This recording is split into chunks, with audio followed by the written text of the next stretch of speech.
Ladies and gentlemen, welcome back to the No Laying Up podcast. Solly here, Open Championship preview. Royal Troon, the golf world has descended upon Western Scotland, and we sent our own, very own Tron Carter to Western Scotland to scope out the scene as well. Hello, TC. How are you? Greetings. I'm great. Another beautiful, beautiful evening here. Hopefully, it lasts all week, but it looks like we're going to get some moisture rolling in later in the week, right in time for the tournament. So First question: How was Turnberry? How was Turnberry today? it was great. It was great. We played both courses. We played the Bruce course this morning and then the Ailsa course this afternoon. So just wonderful. It was like bits of Lahinch out at, kind of that 8 through 11 stretch at Lahinch, all sorts of stuff. I was blown away. I didn't remember that burn on 17. I guess DT's made that a little bit bigger since they were there last time. Played pretty well, actually. Did not play well this morning, and then I'm getting more and more and more comfortable with the new equipment, the new GT stuff, and the fairway woods especially are. I'm getting very comfortable with those quickly. So Love to hear it. Neil Schuster is back on the East Coast of the United States. Hello, Mr. Neil. How are you? Great to be here. I'm doing really well. It's hot. I wouldn't call it a lovely evening. I call it a hot and sweaty evening here in the big city. But I'm fired up for open week. We'll live vicariously through UTC. It's going to be a great one. This episode is brought to you by our friends at Titleist and the new GT drivers. I told you guys last night about my fitting. Neil, I think you're in kind of something a little similar to me, is from what it sounded like. What's your GT experience been like so far? It's been good. It's full throttle, baby. No, I got the GT3, got into an 11 degree. And I'd say the biggest change is the ball is coming out of a much different window. I would say it's, more of an ad to just get fit. My old gamer, I loved it, the TSR 3, but somehow, it's like a doctor checkup. My launch angle was coming out like 5 degrees, and I was like, okay, we need to get that up. So I got the that up to F-15 ball. 9 degrees, and I played 3 rounds with it, and all 3, it's like, whoa, that's a different window. So by changing the launch angle to 9, 10 degrees, I added 14 to 15 yards of carry distance, Sure, you which is needed that. Yeah, exciting. I really just by checking in. I do really like the sound of the new driver too. It's a little bit, I don't know if it's muted is the word I would use, but just it feels flush. I don't know. I did that finding feel video with him where I was describing what shots felt like. I need to get back into that headspace to describe the difference between the TSR and the GT. Uh, It's more of a thwack than a tink, yeah, it feels right? more wood bat baseball Yeah. versus metal bat, aluminum bat. And both feel good, but I'm a more of a wood bat guy. Would be where I'd go with that. So anyway, yeah, go get fit, and the GT is great.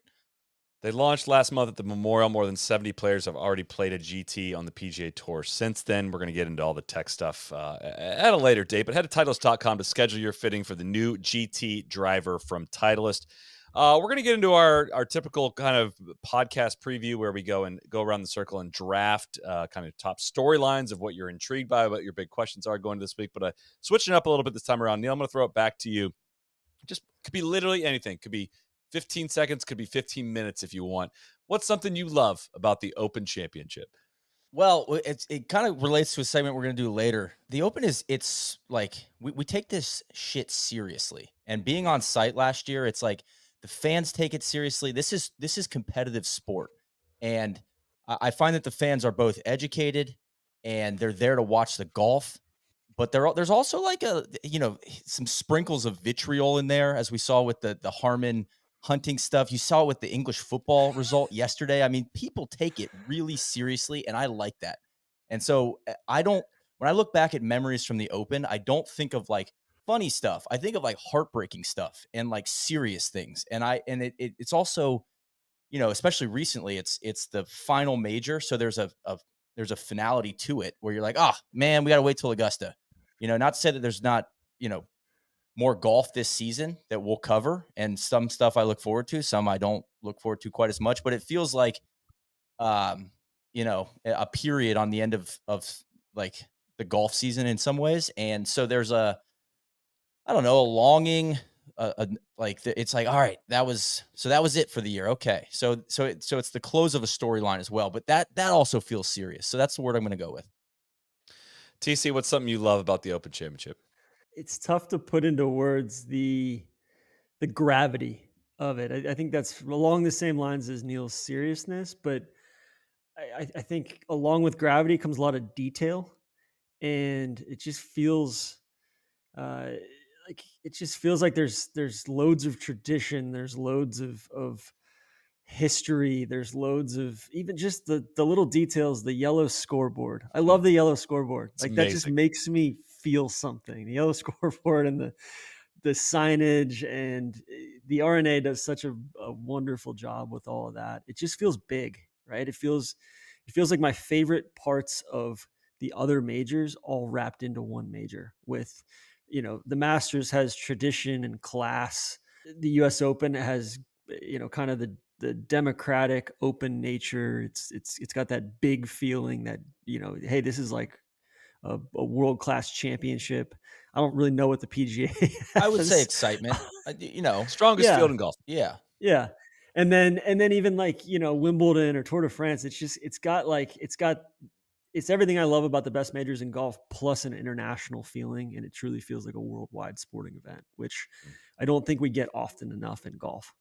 Yeah, there's just something about Scottish golf in general, specific to opens in Scotland, that is just it strikes a different part of my golf. It's just soulful. It's just like it's the most fun golf in the world. I love history. I love seeing old shit. I love just the connection that this championship has to history. I love the style of golf, the feeling of the strikes on the turf, the creativity of navigating your way around the bunkers. It's like I was thinking about this earlier. It kind of honestly reminds me of like the feeling of having a kid, like this whole entire like part of your soul or your heart like gets unlocked when you have a kid, and it's a feeling you didn't know you were capable of having.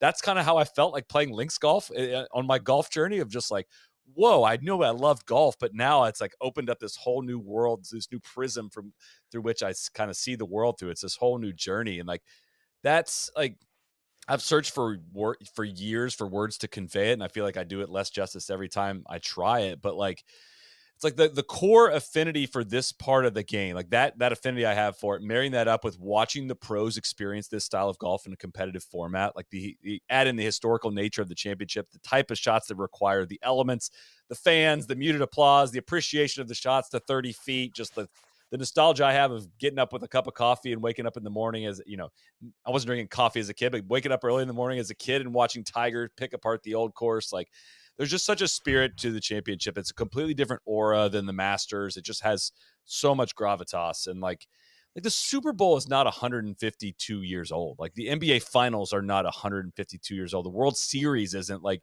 and it just comes with the title of champion golfer of the year. Like that's the name of the winner of this championship. And like, I don't know if that gets enough credence of like, hey, if you were to like decide one champion of golf for the year, that gets decided this week. It's not the FedEx Cup. Like it's not the Masters. Like the champion of golf for the year for the past year has been Brian Harmon. And we've not, I don't know if we celebrate that enough.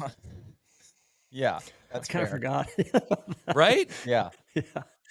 Well, it's He's and the like links master. even for Yeah. yeah, it kind of goes. It's just different too. So and we've been talking about that a lot. Of like, hey, we want majors to feel different. Well, the Open almost feels different, and that's a given, which is really nice. And some of that has to do with like what time of day you watch. Yeah, like the coffee golf stuff. Like, what time of day you watch it, but you can't fake history and tradition, and that's I think what it has main thing it has going for it. So There's something else too. I think with everything in golf these days feels optimized and efficient, and it's a ball speed, and it's about launch angles, like we were just talking about it earlier on this sure, pod, right? And at some point when it's truly the one tournament where I feel like once the balls go in the air, there's so much more of a the draw is a factor, the weather is a factor, the rub of the green, avoiding the pop bunkers. You can get some awful lies in these bunkers. They roll up to the lip.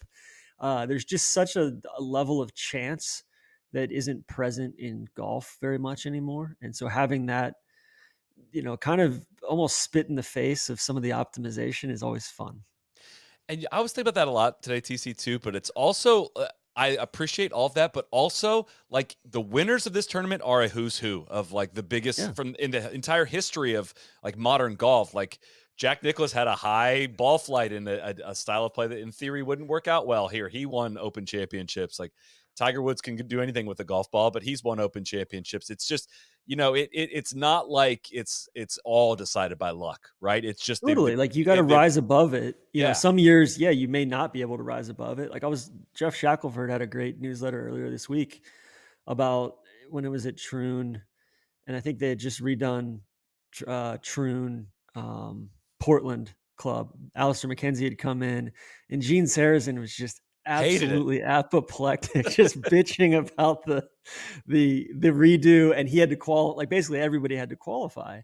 And so, he didn't qualify for the Open. He goes on later in his career to win it, but it was this war of words between McKenzie and Sarazen at the time. And maybe that's a little bit lost to time a little bit, where now it's like part of you couldn't really say that if you were a player these days, because you would be spitting in the face of history instead of a specific architect, because it's such an amalgamation. I mean, I guess you could say that about, Martin Ebert or that sort of thing. But it's basically like the history of golf all rolled into one tournament, and I don't know, it's magical. A little bit quickly about Troon before we get into our draft. This is the 10th Open Championship that will be played at Royal Troon. It is on the west coast of Scotland, of course, nearby Prestwick. There's Western Gales nearby. Dundonald is nearby. Turnberry is nearby, where TC will be hanging out. We've done a deep dive of the most recent Open Championships at Royal Troon. If you want to find that on your podcast feed, just go back 1 week. We talked about 2016.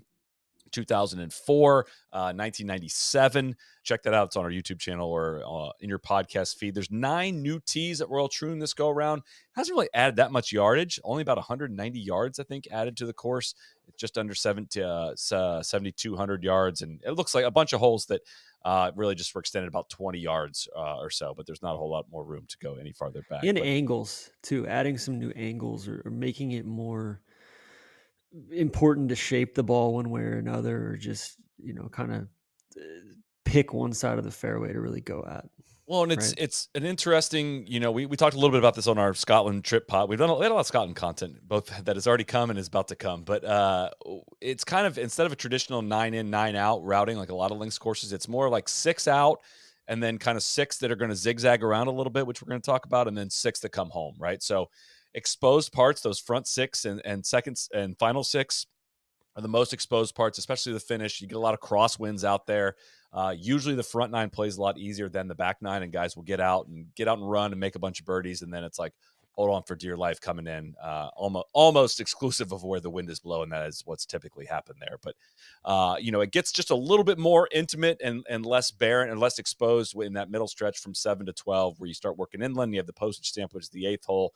The 9th works around kind of the west part of the property, and the 10th gets out there along the train tracks. The 11th hole is this long ass par 4 that's just crazy freaking hard, difficult hole. 12 works back in there. So we got a couple questions in there about where's the best place to watch some golf. Kevin Spollen asked best spots to watch, catch the most shots from various holes. I think I looked at the map and there wasn't a whole lot where I think you can see a ton of holes other than that, like 7. Obviously, a lot of people are going to be at that postage stamp. That's going to be a great spot. But 7, 8, kind of 12-ish green there is going to be your best chance to catch guys multiple times or catch a series of groups if you want to watch them kind of make that loop. Or bounce around a little bit from, one hole to another. And I think almost up to like 6 green, 7 tee, you could probably see some stuff there. Like, I think the it's just going postage to be a stamp's probably sprint. going It's to a be sprint out. Like if you're trying to follow Exactly. somebody, it's a go all the way the first 6 holes. It's just, and then they kind of start working around to it. They're not moving as far away from you in that stretch there up from 7 through 12. Yeah, there's and there's some spots where like you're probably not going to be able to see any golf on some of those holes coming in that earlier part of the back 9 there. But they're ready. They got 240,000 people. They're ready with grandstands. Yeah. I think it's gonna be a great viewing thing. Sorry, Neil. And from my experience last year on site, people take their grandstand seats seriously. So if you do want to find a spot, you better find it. And you better sit down and saddle up, because there'll be a line pretty shortly on Thursday morning. People are there to watch the competition. Not a lot of like hospitality hanging going on. Yeah. Question for you guys from your trip in March: is the postage stamp overrated, underrated, or properly rated? I think it's Well, A, we didn't really get to play the postage stamp. But B, walking around it and looking at it, I think it's wildly underrated. It's Okay. definitely not overrated, and it's very highly regarded, so I don't know if I can say that it's underrated, but it is like a genius golf hole. It's awesome. I'll take this time to shout out the Open, their YouTube channel. They have a video up of just not narrated, not mic'd up, anything, just like natural audio of just scenes around Royal Troon on Sunday. If you're listening to this on Tuesday, it was Sunday before the Open Championship week kicked off. They show Tiger play in the postage stamp. They show him go down into the bunker that's short right of the green, talk about how bad it is down there. A great example here of like some variables we're going to see out of the golf course is Tiger hits a chip that or a pitch out of the bunker that doesn't get all the way up, and it like banks around the bunker and comes in the back. And you watch the ball like just trickle in, and he says to it as he gets to that ball, he's like, "Well, this isn't any good right here."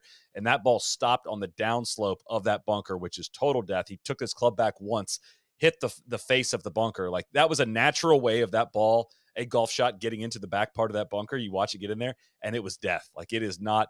I know there's some issues last year where they had, the balls were getting really up close to the fronts of those bunkers, and like you could see an example of like a very close miss on that green, ending up in a total death spot. Which is like, and they show great clips of Scotty and Sam Burns in the left coffin bunker, the one that's like above the green surface, which is I mean, it's more than waist high, waist deep. It's an insane golf hole. And there's any kind of wind, it's so difficult. Great just shot value and great opportunity for birdie and a massive opportunity for some big numbers. Love it. So All right, that it, answers my question. My other it's question, great. and again, referencing the video, the match between the two of you, the duel at Troon. It's on our YouTube channel. Any other holes that you want to call out that you were like, man, that was being on site. That is a golf hole I can't wait to watch these guys play, or vice versa. One that you're like, yeah, I don't need that one. Something like in the closing stretch. I mean, I'll go with a couple early on. I think 6 and 7 are both really cool. 6 is proper par 5. I think what is that's the one that's like the longest par 5 in It Open is. history. Yeah, it's 600 plus yards, and there's a lot of these holes where you like they're gonna have to just trust their scouting, trust their yardage book, trust their caddy on, hey, I know I need to finish the ball on this line, even though it doesn't look like it. There's a lot of depth perception stuff going on with the bunkers. Like you can't tell how far certain bunkers are in front of the next one. And then seven's like kind of the opposite. Seven's kind of funky, and you get kind of some elevation change for the first time in that part of the property there. And then yeah, I mean coming in too, like there's more variety coming in than I thought. There's some cool humps and bumps in some of those fairways. And a couple gut check par threes coming in. So I went back and watched the Stenson Phil stuff and just appreciated it that much more of like, oh man, like, because I feel like TV kind of flattens everything out, Sure. and having seen it, it's like, oh no, like there's a lot more stuff to navigate here. But Neil, I think that the other one that like you wouldn't believe it if you saw it in person when you're standing on that tee is 11. I mean, it's really outrageous.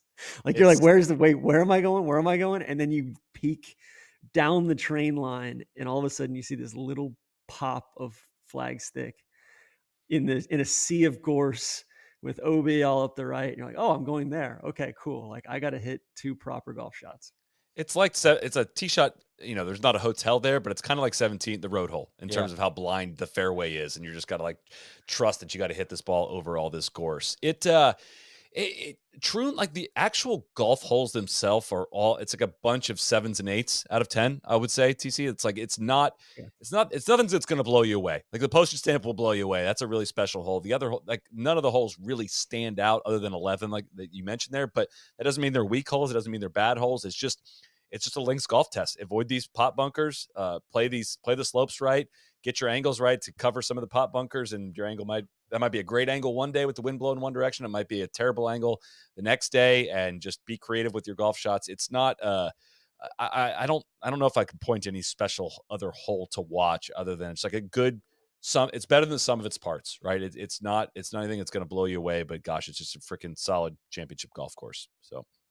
Um, Love it. Gosh, great chat to get this one going. We haven't even got to our storyline, our draft storyline here. But before we do that, listen, you've heard us talk a lot about our Doer jeans and joggers. We recently got some of the new Doer shorts just in time for summer. They're comfortable. They look good. They make us feel good. A lot of my shorts, I don't know about you guys, they end up just feeling too golfy. Like I got golf shorts and I don't have like casual shorts. I end up trying to wear my golf shorts out casually and just look like a golfer. So It's just I've had the it's same not issue. good. Uh, Right? Okay. yeah. But the Doer shorts are great. They're comfortable, great quality. They're great summer wear. It could be hard to find a good pair of shorts. Look no further than Doer. That's spelled Duer.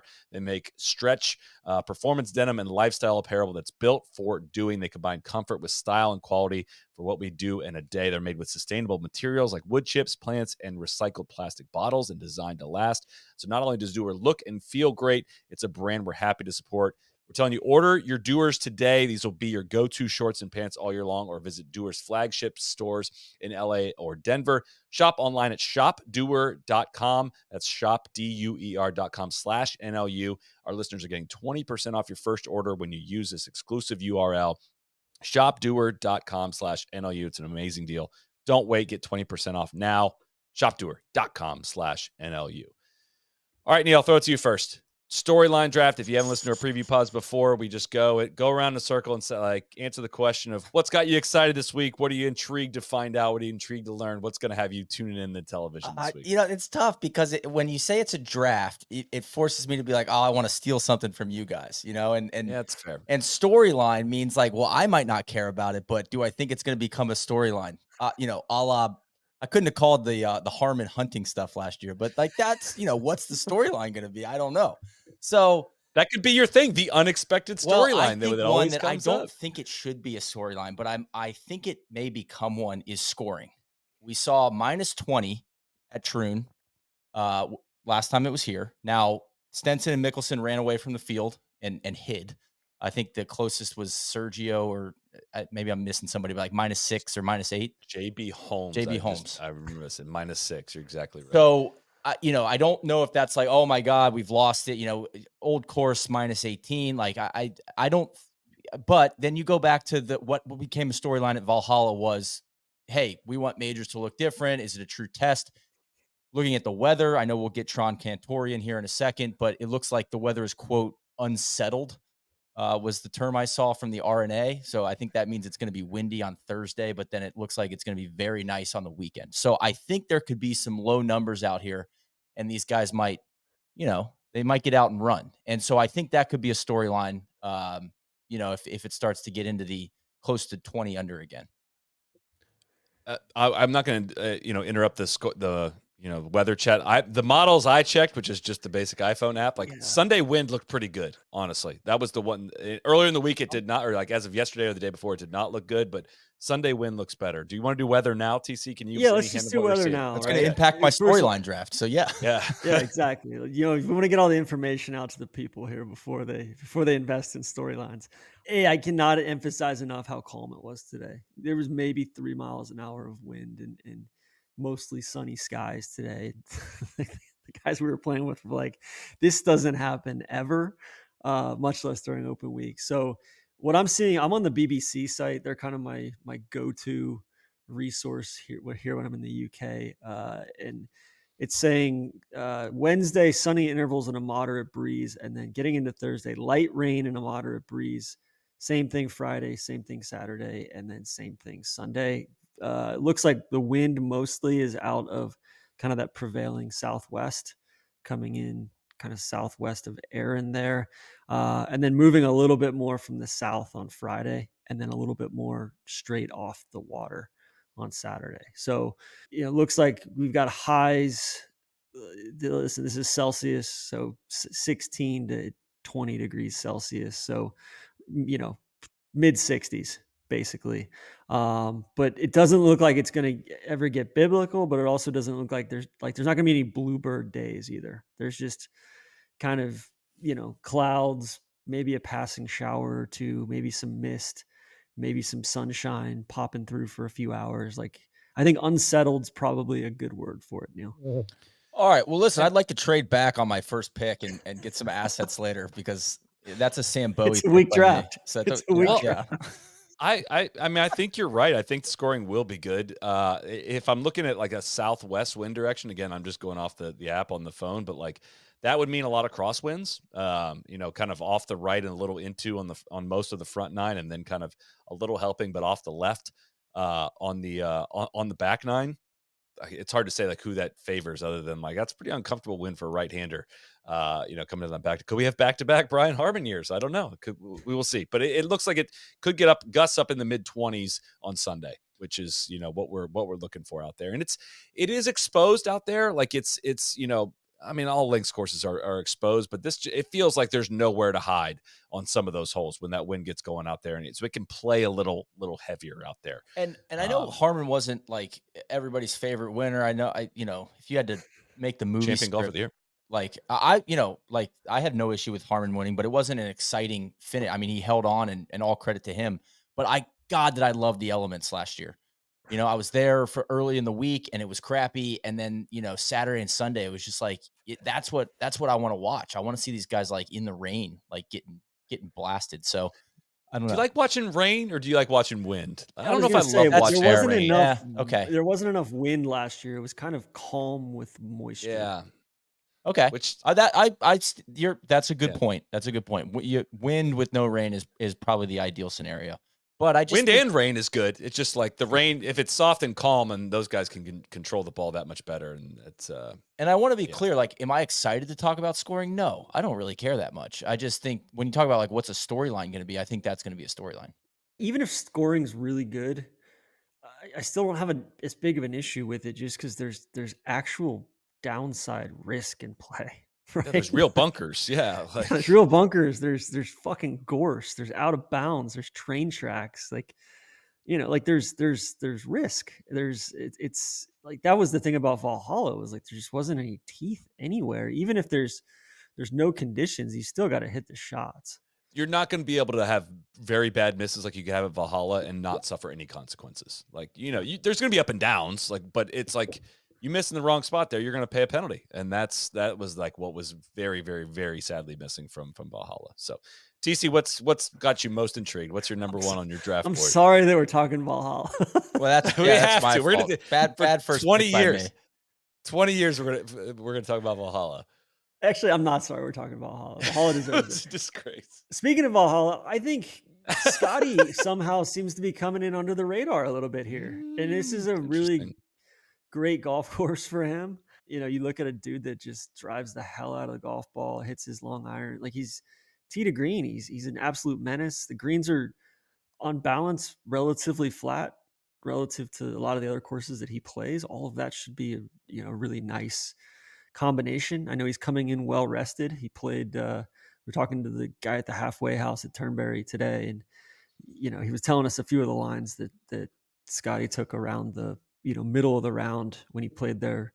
I think I don't know if it was on Saturday or Sunday or when, but he was like, yeah, like he took on a line that like he had like 160 yards into this par five. And I was like, Jesus, man. Like it seemed like he was right back to where he started. And I think Scotty will come in with a chip on his shoulder a little bit, not having played well in the preceding couple of majors, right? I am taking Rory.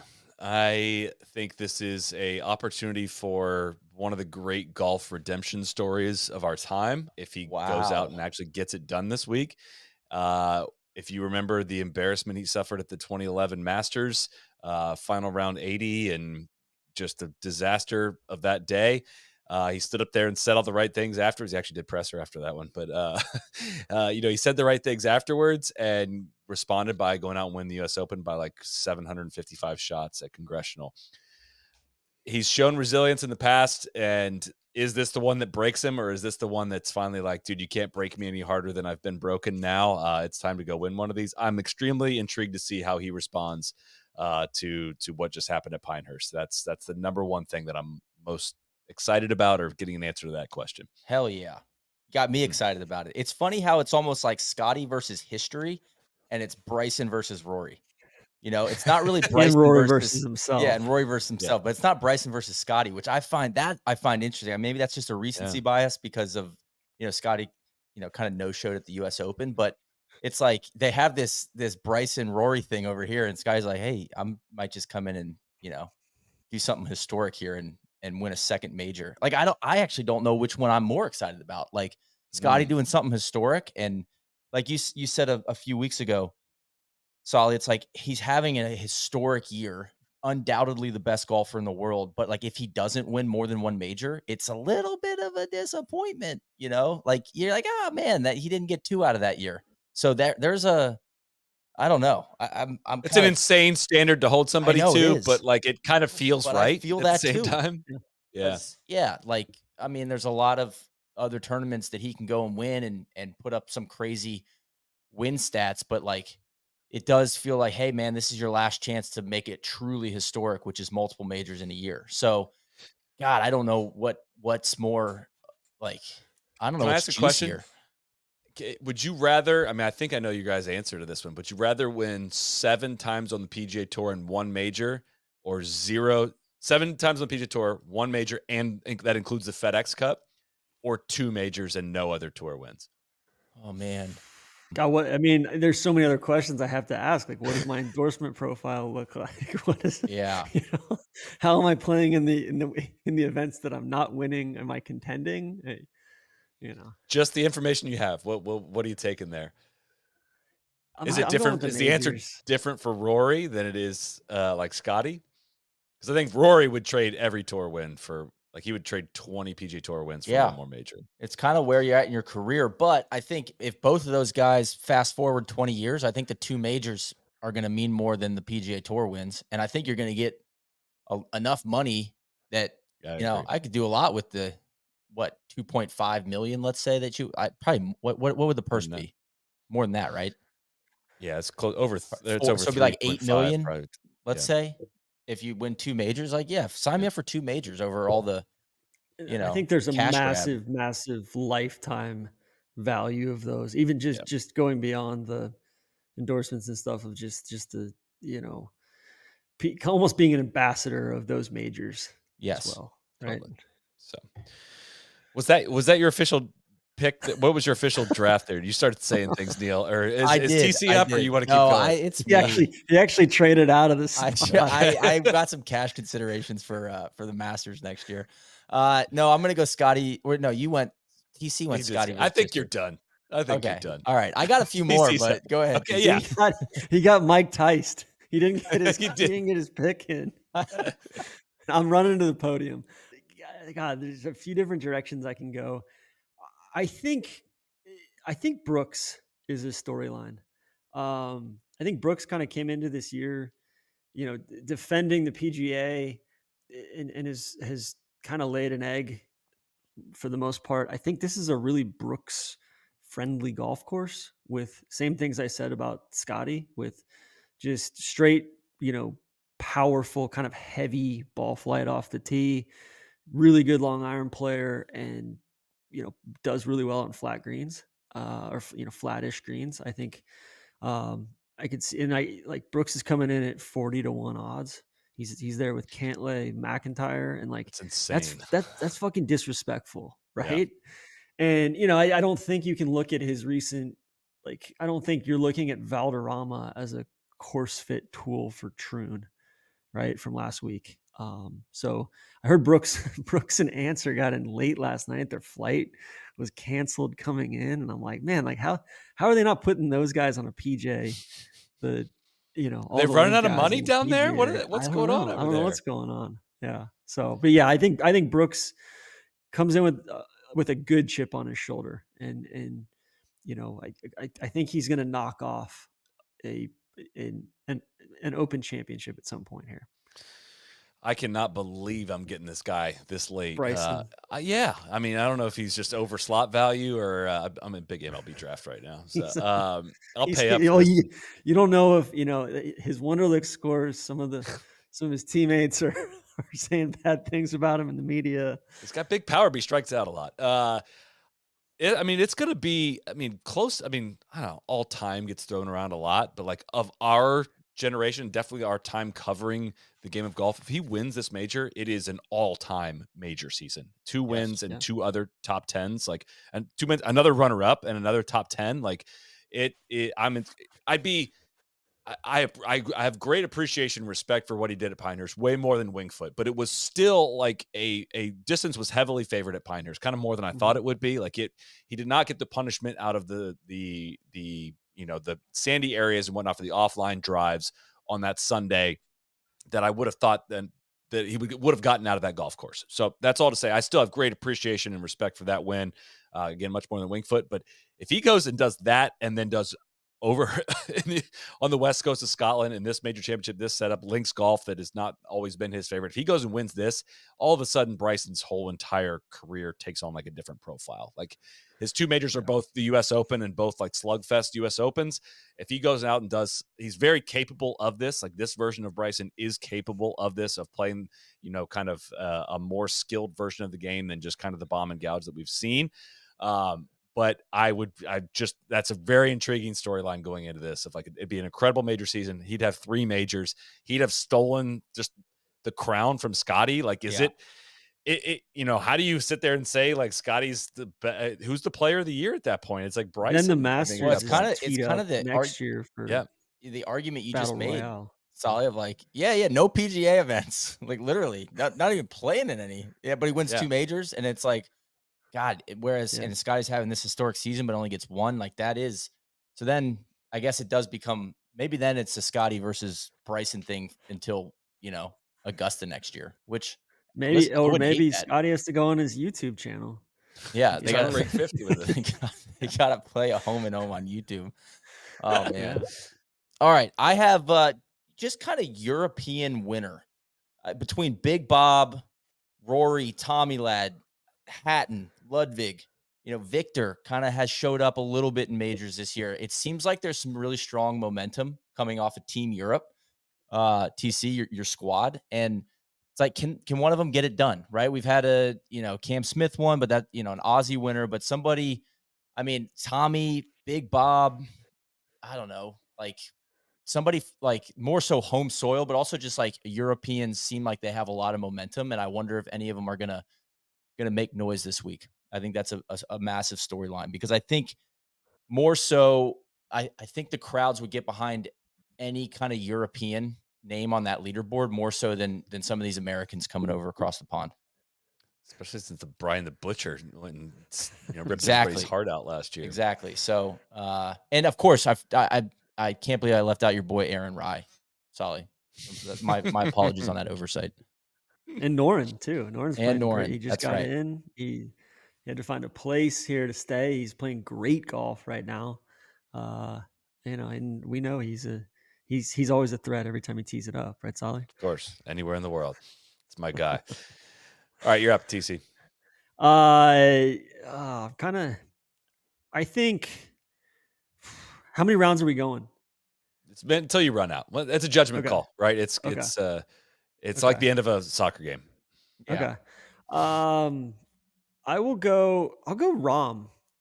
I think if Rom goes this whole season without having, really anything to show for it in the majors, I think it's going from a 2 alarm fire to a 4 alarm fire. And then if he gets to the Masters next year and lays an egg or doesn't play well, then it's like, all right, the house is officially burned down and like he's probably going to kill somebody. So I think like Rom is, I'm not sure. It just seems like he went from being a week in, week out consistent threat, like one of the undeniable top 2, top 3 players in the world, to an afterthought here pretty quickly. And I don't know if he's a creature of habit and he's gotten off his routine. I don't know if the course fits are just not lending to preparing for majors, or he's got a young family. Like there's so many variables. You don't know if it's an injury thing or what. But yeah, I think Rom is his ascent, his like career ascent has completely turned into like a free fall here. He's lost his swag, man. He just does not seem to Yeah. walk around with the same swag. I can definitely theorize as to why that might be. But yeah, he's 25-1 now to win majors. He was a 10-1 guy not very long ago. And And TC, I think that's feels right though. I don't know if free fall is the word I'd use, but definitely like the lost year in his prime. of like, hey man, Yeah. you like couldn't have had any more momentum than you had coming off of last year. And it's like, whoa, this is, kind of, yeah. And he's getting kind of shown up by a guy that he recruited to come onto his team in Hatton, who's playing really well in pretty much week in, week out, on live, and Bryson's getting all the headlines. Like And it even is, Sergio like yeah, Sergio's been playing well, and here of late, both in majors and on live too. So his own countryman. yeah. Yeah. He has fallen to 7th in the data golf rankings, and of course, we'd be remiss if we didn't mention he is 2nd in the live golf teams individual standings. I just think I think the overriding thought here is if you're not doing anything in majors, it doesn't matter. Like who's had a better year? Bryson's in 9th in the live standings, and Rahm's in 2nd. Like, do we want to make the case that Rahm has had a better year than Bryson? No, we're not going to do that. Well, I think to that point too, it's not like we're like to anybody like, oh yeah, you guys are slagging off live. Like, no, like we're not referencing the FedEx Cup standings here either. Yeah. Correct. Correct. I don't know how to really tie this one in, but I just am intrigued about. I don't know. I don't know how to say this one. I'm intrigued by this week because like it's going to be 9 more months till all these guys are back together, and like the game of golf gets like all of the bullshit has got put on pause, at least for me, both mentally and kind of how we've talked about it basically since April, since like everybody got together for the majors. I don't care that much about the events in between the majors. I care a lot about the events that lead up to them. To start the year, those are all a lot of fun. But now we go enter that dark period where like I haven't thought about the merger and the PIF and any of the board stuff honestly in like over a month. It's been great, and now we're just Yeah. that's gonna naturally come back after this week, and that just there's always that weird feeling of something you look forward to when that ends, how far away you are from it starting back up again. And I know that's coming at the end of this week, but it's gonna make me appreciate this week just a little bit more. So I got one more stoppage call time. this the final round. We'll lift up 4 minutes of stoppage time here. I got young guns, similar to my storyline on just kind of Euro guys, but like I feel like we're witnessing an ascension of Ludwig. He's calling half the field. Solly. Well, storyline doesn't mean one guy, right? But I do feel like that there's a new kind of crop between Ludwig, Sahith, Tom Kim, and Akshay. Like they seem to be building a lot of momentum. Sahith and Akshay looking for President's Cup spots. Tom Kim, is he a global superstar? Is he not? Like, TBD. I would throw Minwoo Lee into that camp too. Sure. But I feel like, oh man, yeah. there's a new kind of generation, and it's kind of as Spieth and JT remain like the lost boys. In the generation ahead. Some of those they're kind of graduating up a generation, and I think these young guns, there feels like some fresh energy there, and so I'm excited to see them kind of towards the end of this year. Like they've all played really well this year. I'd like to see, one of those guys, like who's going to finish the strongest, I guess is what I'm getting at with these young players. TC. I want to talk Ludwig. I think this course fits Morikawa really well. I think the RNA is very much like it's kind of a changing of the guard at the RNA with Slumbers stepping aside, and they've got the new guy coming in from I think professional rugby, and a really impressive resume there. So curious to see what he says and kind of how they put him forth. But I got to do it to him, guys. Tommy, Good. This is his time. This is his time. I think so. Okay. I know so. Okay. I believe it deep in my being, deep in my loins. All right. So he's going to win. Calling it right now that he's going to win. He's going to win the tournament. Correct. Yes. Okay. And correct. what? Finno's back. Finno's back on the bag. Will there be any reconciliation, any consequences at all if he doesn't? Like at any point, will there be? And this feels like a good stopping point to be like, will there be an apology as of Sunday for how many times you've called it he's going to win a major and it hasn't happened? Can we put like some stakes on this claim? You want to throw another 12 hours on the Waffle House thing? Again, he's only 36 hours in the Waffle House would be 36. You know what? I'll do that, Neil. Oh God! 12 more, Jesus, 12 more hours in the Waffle I don't know House. for our business's productivity levels. I don't know if I can allow that. I can't. Can have we? lost, Can we get just those have hours back? bet 12 hours. Like his sentence goes down to 12 if Tommy wins, and it goes to 36 if he doesn't win. Yeah, I think that. I mean, if he wants that action, I'll Oh, take I don't that know if bet. I can. I don't know if I can like physically do 36 hours. Like my back. That'd be so yeah. many waffles too. Wow, so you're already thinking about him not winning. That's interesting. Wow, as Yeah, soon as you got put to yeah, the test yeah. there. I mean, yeah. He's what? He's 20. He's 25-1 right now. So a lot of respect for him in the markets there. Um, yeah, clear rung below the Ludwig Morikawa Bryson, wrong at 14-1. But um, uh, I I think he's don't going to think I play can commit great. to the Waffle House. Okay, Yeah, that seems like an unfair bet. TC, I think he's going to play great. I you have him guys in my almost top 10. goaded me into I that. I I know. I know. can't believe that. I don't even want to see that though. Like that seems a little, Yeah, a TC. little You know what we'll do? dangerous. How about this? I'll meet you.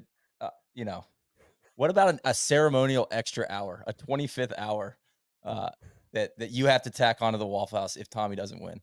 Well, an extra hour or an extra waffle, right? Yeah, Because he's yeah, 25 to Yeah, 1. 21. So, yeah, yeah. it Okay, almost lines up one Like more perfectly. hour. that's Just throw another perfect. shrimp on the Okay. barbie. And I Yeah. think Tommy should join you for that extra hour, wherever it is. Like he should just come have a meal with TC, and you guys There can we talk go. about it.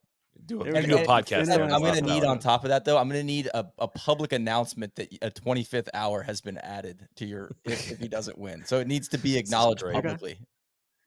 Okay. And I cannot make any promises for the future. There will not be an apology.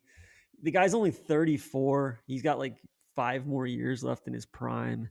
He's playing some of the best golf of his life right now. Uh, you know, it, I'm giving him till like Birkdale 26 before I'm concerned.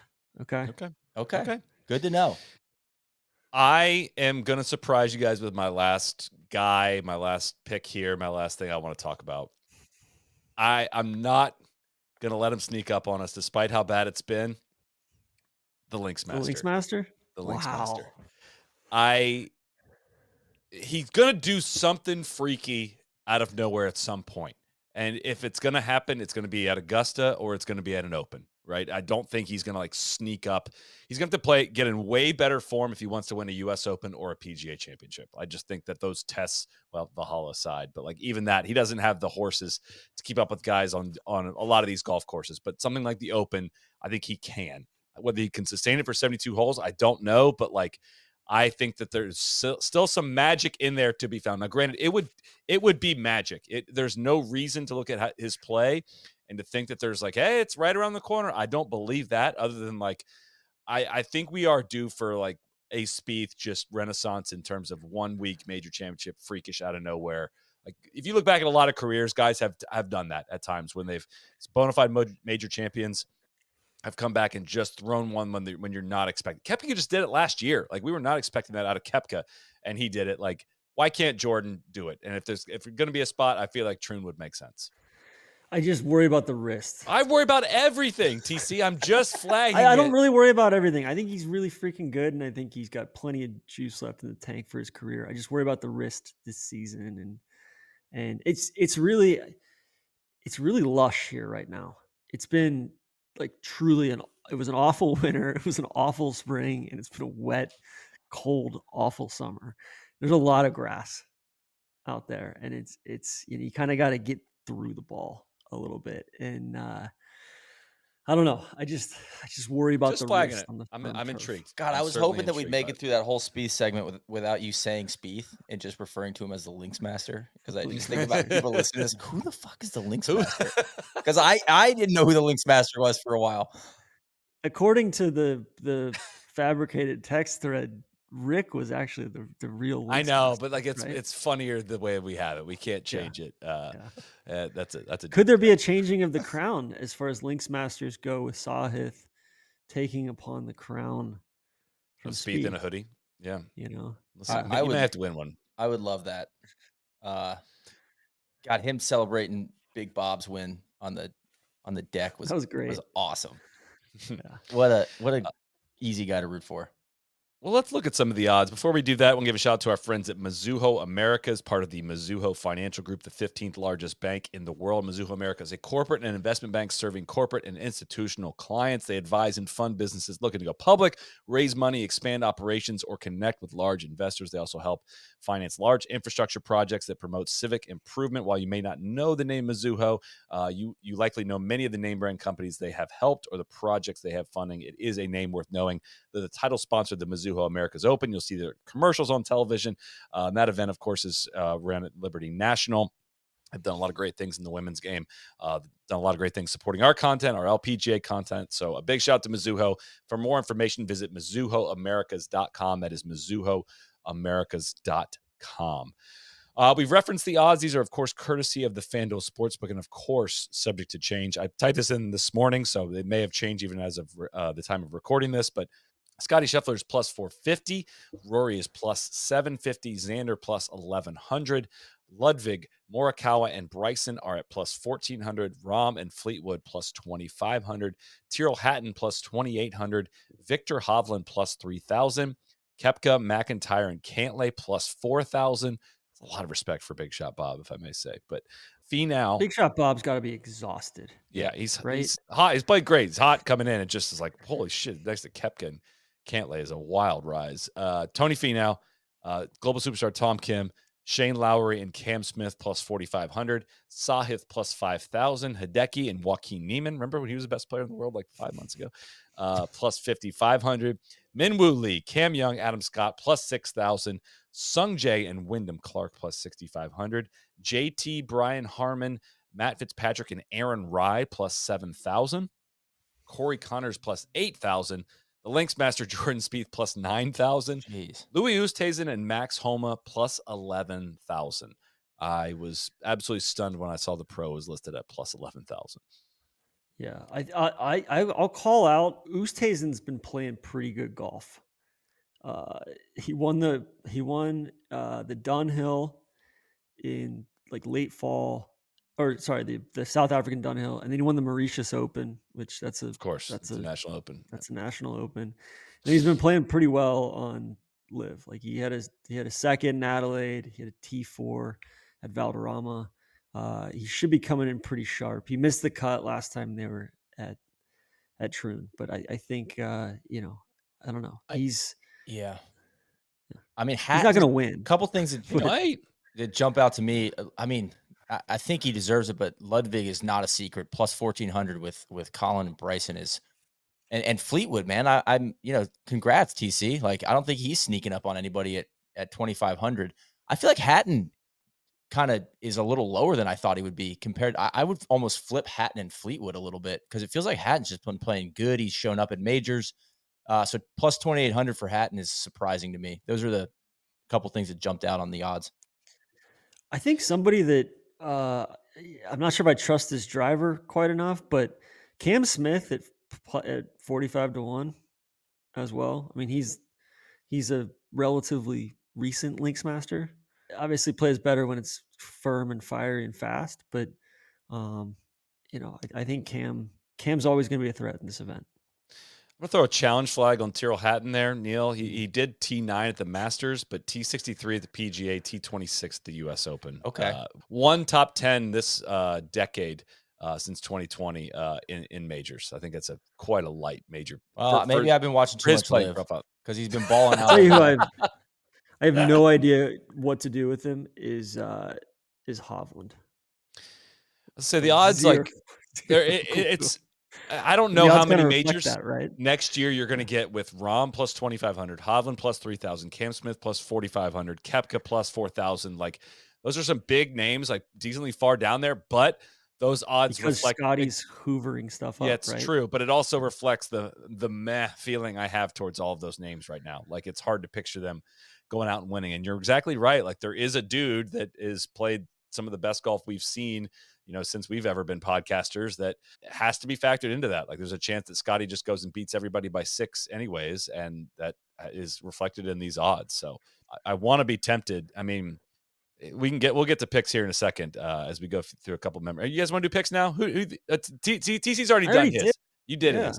Neil, who's going to win? Let's just do that now. Man, Regardless of odds, ignore the odds. yeah, I know. Like, yeah, I want Rory to win, but I got a feeling that Ludwig's gonna win. That's my pick. I think Ludwig is gonna win this tournament. I really do. I think he kind of had a bad day yesterday at the Scottish Open, but he's just been doing things all year. He's not scared. He's gotten he's been in pressure situations. I just think the guy is a total stud, and I think he's gonna win this event and be like, oh shit, we got another guy to worry about now. Now he's entered the major conversation and kind of, I mean, a little bit kind of wreck some storylines. Like this feels like an event where some storylines might get wrecked. The Open's always good for kind of I wouldn't call Ludwig a random winner, but somebody coming out of left field, we're like, oh shit, that's not what I thought was going to happen. So that's my pick. All right. Put your name on it, Neil. I like that. I respect that. Speaking of putting your name on stuff, I'm withdrawing a previous promise of mine. That promise was that I was not going to be there for when Rory won his next major, because that is my pick, and I would like to host the block party this week. I'm ready to just ride it out. I think that was like an exorcism. It's like a hurricane party. Yeah, it was. Whatever happened at Pinehurst was like a bottoming out of. They can't hurt me any worse than I just hurt myself. It's time to go out and win one of these things. I know what to do differently this time around. Hell yeah, Solly. That warms my heart to hear, brother. Yeah, come on back in. Here's the manual for how to run it. You could take it this week. I love it. Yeah, but what about it being sold out to private equity? Well, we might have to talk to the board. Franchise fee, a licensing fee. I'll get the lawyers on the phone after this. Figure out. Well, yeah, handshake deal for now. Kind of the Paramount, Sherry Redstone stuff. There might be a go shop period here, but for now, yeah, that all sounds great. He's got Larry Ellison backing him as well. It's a heart pick. It's a heart play more than it is a head, but I'm extremely intrigued. Part of me thinks he's just gone off and just, all right, fuck everybody. I'm just going to go do this. So that's my pick this week. I love that. Yeah. That's fantastic. Who won't win? Xander. That counts. I think Xander's been my won't win pick for 11 majors in a row. So it didn't go great at Valhalla, but yeah. Yeah, I know. But also that wasn't a major, so it doesn't really go on my permanent record. It was kind of expunged. Yeah. It's weirdly, I think Bryce, I'm a little bit concerned just with moisture in the forecast on He's Bryson. got a dew guy. He's got the guy for it though. It could be a different kind of dew here though. That's true. I was gonna say Rom, but it doesn't feel like I'm putting sticking my neck out. Yeah. I'm gonna say I don't think Colin is gonna win. I think he's gonna compete, but I don't think he's gonna win. So Rom doesn't count because that was gonna be mine. Rom counts. That feels a little safe. But I'll take those two. I appreciate you guys not going with Fleetwood. That's big. I think he could win this one. I think it's a great fit, dude. If he's gonna win one, this is jumping off the page. I really do think so. I'll say Rom, Hatton, nor Hovland. I'll take 3 names if I'm gonna, if I'm going to play something 25 and older. Yeah, a little bit. So I want to acknowledge, listen, it truly warms my heart to hear you pick Rory. And I want to pick him too, but I have a little bit of just fatigue with maybe the block part. I almost just want to I think we can kill the bit. I'm ready to free move myself on from the up bit. to authentically, if he's there, I'm rooting for him, right? But I got a weird feeling about Ludwig, and I had to put that out in the world. I just have a feeling he's gonna win. So I that's why I put it on the Slack. I said, hey, I think Ludwig, he could win, but I got to put my name on someone with Fleetwood. But I'm just saying, Neil, I'm an ally of yours. I'd like to be a silent backer. Okay. Yeah, and if Rory won, if Rory took down Ludwig, I'd be so thrilled. It's like, hey, Ludwig's got plenty of time left. I'm excited. I can't lose now. This is fantastic. It's gonna be great. Quick note. Anne, Alex, my wife's aunt, who hosted us in Stockholm, she asked me, we were going to dinner the other night, and she asked me, she said, hey, will you explain the block party to me? I don't know, what is this block party? Are you guys actually throwing a party? She took it very, very literally. And I was like, no, Anne, it's a bit. And it's a just sign it fantastic to bit. her. But here's the thing, Sally, we can't put it to bed because it exists like outside of me now. We've lost control. It's Lost broken contain. contain. So, I embrace it. I think it's fantastic. And so I look forward to Rory having the first round lead and my Twitter replies just getting lit on fire with block party content. I'm still not sick of it. It's just it's a heavy load to bear in planning it. So I appreciate you taking over. Thank you. Any long shots you guys like, or anybody outside of that 50-1 range that you're feeling good about? Could be farther down the board too. In our FanDuel pick, I pick Aaron Rye to be first round leader at plus I like that. 6,500. I think he might just get out and run.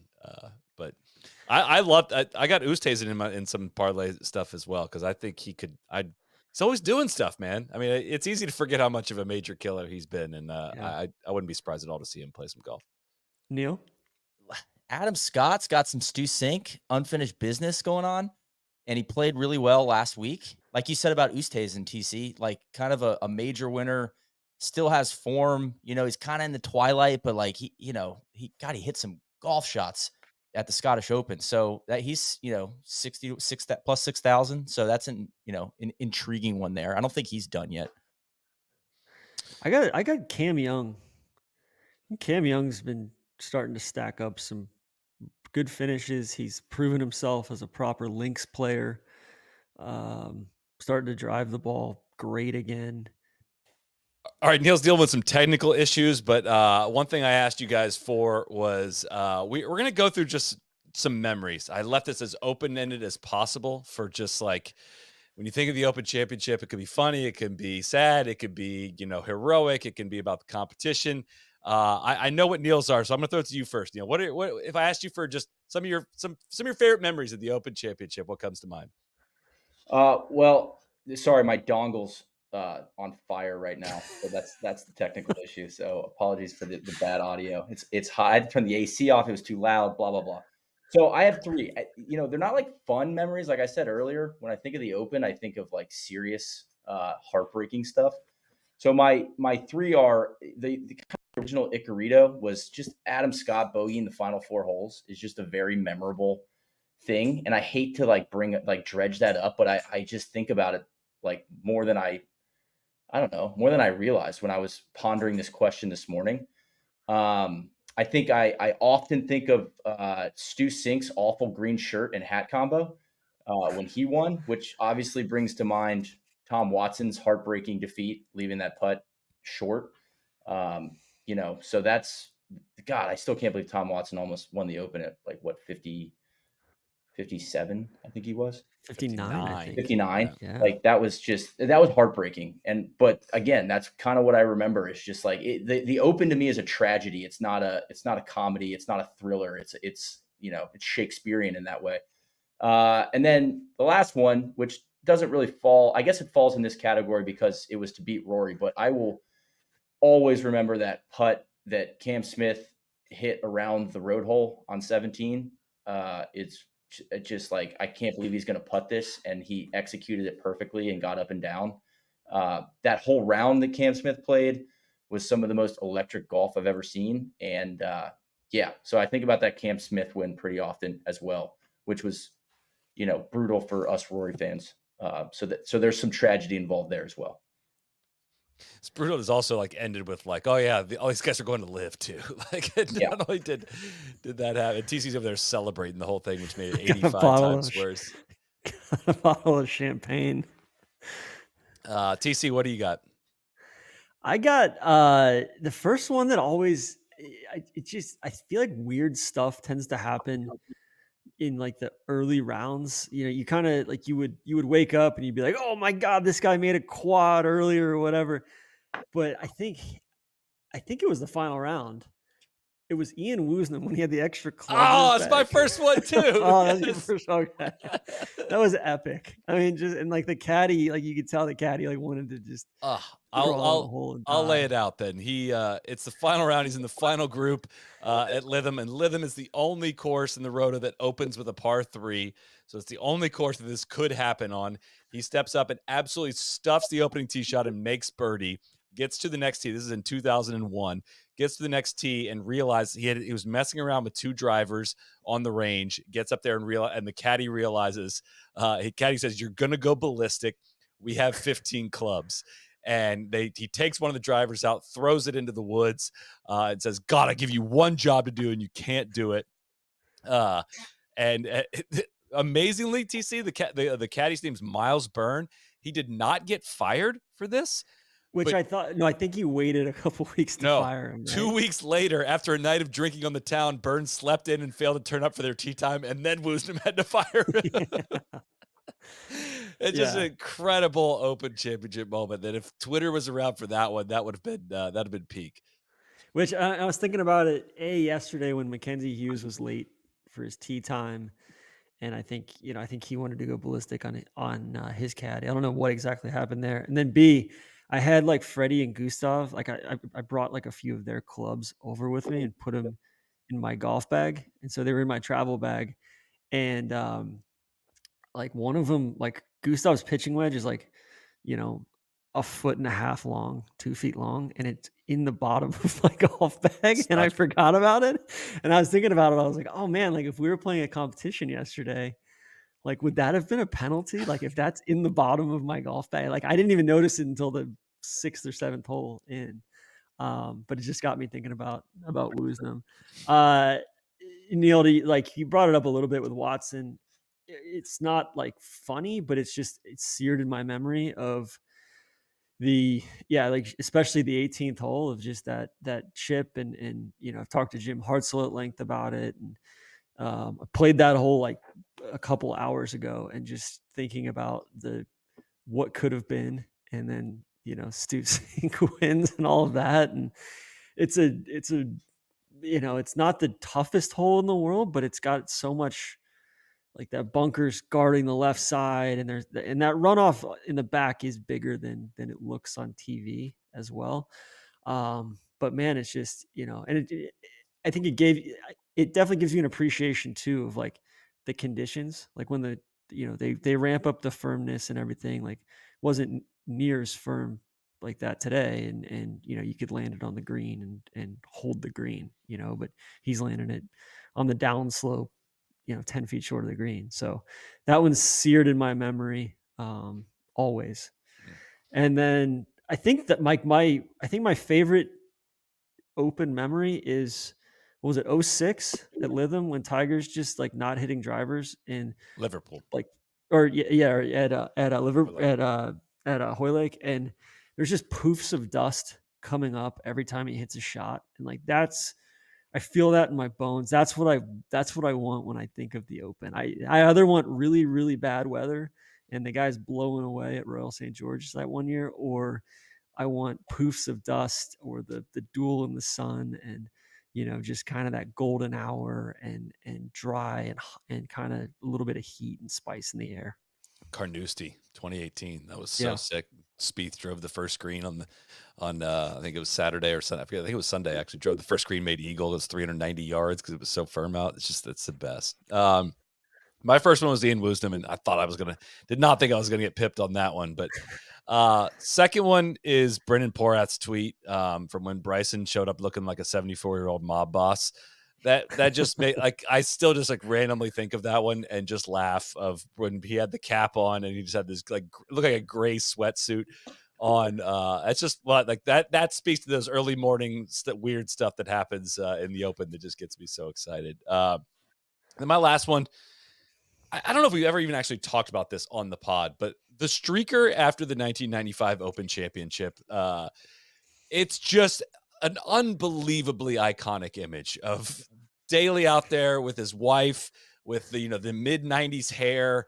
He's wearing that green Reebok jacket. Sweatshirt. He's Yeah, putting with a glove on, like, they're embracing, and this dude is streaking across the green. He has the words 19th hole written in marker on his back with an arrow pointing down to his butt. There's a guy chasing him and also a cop chasing him. And I realized I never the cop's got the hat, like the big Bobby the hat true on. hat on. So I was like, I don't know if I've ever heard the story of this. I went doing a little research on it. Listened to John Daly tell the story. He said that the guy that did it was a cop, and then he bet 90 people in his precinct 100 pounds that he would do it, and they didn't even arrest him. He made 9,000 pounds, and he went back to the precinct, stayed naked, and drank with them. That's the story as Daly told it. Turns out that story is not at all true, because the guy, again, if this is alleged, to be believed, there is a website called thestreaker.org.uk, which has documented streaking incidents on it. And the guy, again, assuming this isn't a gag, like wrote a first person account of doing this. And he showed up that day and was getting ready to trying to find a place to park. And some guy, a scouser, he calls him, Yes. was charging people £5 to park in a free car park. But he didn't find out till later that the guy was just shaking him down. He tells the guy that's running the car park that this is what I'm going to do today. And the guy that's running it says, like, can I chase you? Can I be like the one that chases you around the green?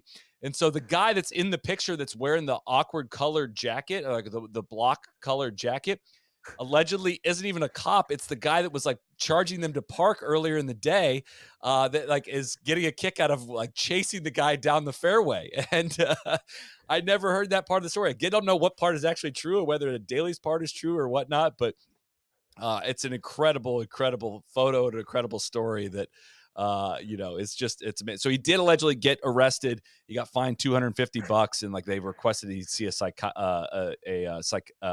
psychiatrist, I think it would have been, after on his way out the door. And he saw George Bush and Prince Andrew were clapping and cheering as he ran past them as well. It's an incredible account. It's the streaker.org.uk/golf/golf.htm or something like that if you want to read the story, or you just Google it. Actually, it pops up. But I'd never heard the full story on that. That made me laugh uncontrollably today. One other memory that always comes to mind. This is from Torosas season 2 when we came to Scotland. We're at Musselburgh, and the secretary, the pro at Musselburgh, delightful guy, good storyteller. He's telling us about when David Brown won the Open in 1886 at Musselburgh, and he was a roofer. The roofer. He was a roofer, and they pulled him off the roof. They threw him in the bath, and they cleaned him up, and he went out and he won the Open. I love that. That story is like, that's everything I love about the Open, right? And because it's on the same list of winners as Jack Nicklaus and Tiger Woods and Tom Watson. You've got Willie Achterlony and David Brown. I'm sure I pronounced that wrong, but and Willie Park and James Braid and the old and young Tom and all those guys. So Mungo Park, Television viewing this coming week is the early window is going to be on the Cock from 1:30 to 4 a.m. Eastern time. And picking up at 4 a.m. to 3 p.m. on both Thursday and Friday is on USA. Saturday is 5 a.m. to 7 a.m. on USA, and then 7 a.m. to 3 p.m. on NBC. Then they go 4 to 7 a.m. on Sunday on USA, 7 a.m. to 2 p.m. on NBC, a whole bunch of streaming other options on the Cock as well. So not as much channel changing as it has been in the past, but I think they do actually have some super late. They do have a super late coverage, a 3 to 4:15 window, of course, on Thursday and Friday, where you have to switch back over to the Cock to finish the day. So we'll probably be going live somewhere in that 3 o'clock ish window, and probably just circumventing the Cock. When do tee times come out? I assume that'll be on Tuesday. By the time this podcast is probably out, the tee times I'm sure will be out. So don't know about the draws, any of that, but we get to honest question: is Dustin Johnson in the field? He is. Yes. Yeah. Like, what a crazy! We haven't talked about Dustin and Tiger's here. The cat. The cat is there. There was a question. AC Wentz asked, rank their finishes: Tiger, JT, Spieth. It's a good question. I'm gonna go who do you think puts up a JT, Tiger? Spieth, JT, Tiger. I got a weird Spieth feeling this week. I'll go Spieth, Tiger, JT. Wow. I take JT, Spieth, Tiger. We got all three different answers there. Eat and Sleep Golf asked the question: small screens on the open road and certainly not the most undulating. Also, the course looks fairly green. Is this the ideal open setup for a Scheffler win? When you lay it out like that, I want to say yes, man. I really do. just we've had On the some. flip side, does the ability to putt from off the green nullify some of Scotty's advantage ability. chipping? Honestly, TBD. Like it's really hard to like game plan this course from afar with all the elements that go into that one. But I mean, when he lays it out like that, I do feel like, man, that could make a ton of sense. I mean, obviously, almost any course is going to fit Scotty. But talking to some of the Scottish guys today, I was asking them who their picks were, and they were very like to a man. They were kind of, hey, I don't like this is the one tournament I don't make a pick on until Saturday morning because of the draw.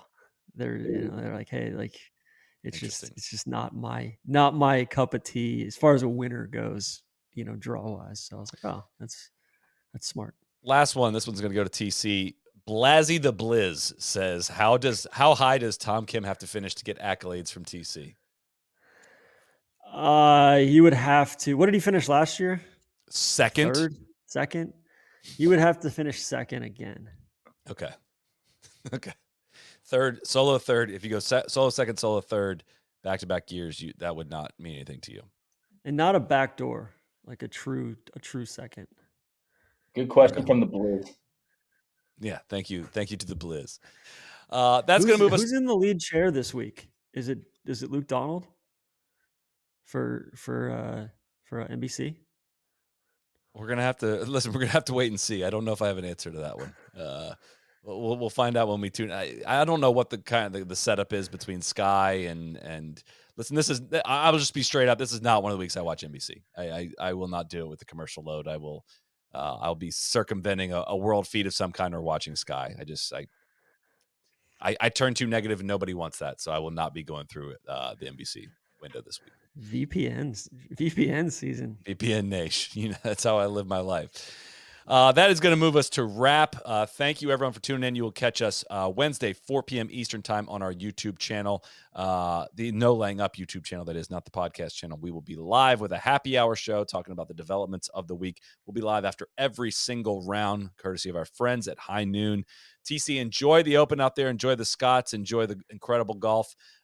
Thank you guys for both being with us here today. Thank you, everyone, for tuning in. We'll see you here all week. Cannot wait to cover the Open Championship this week. And I hope you guys have a great week. Crack on. Good luck with the block parties, Ollie. Thank you. Thank you very much. Cheers. Come through.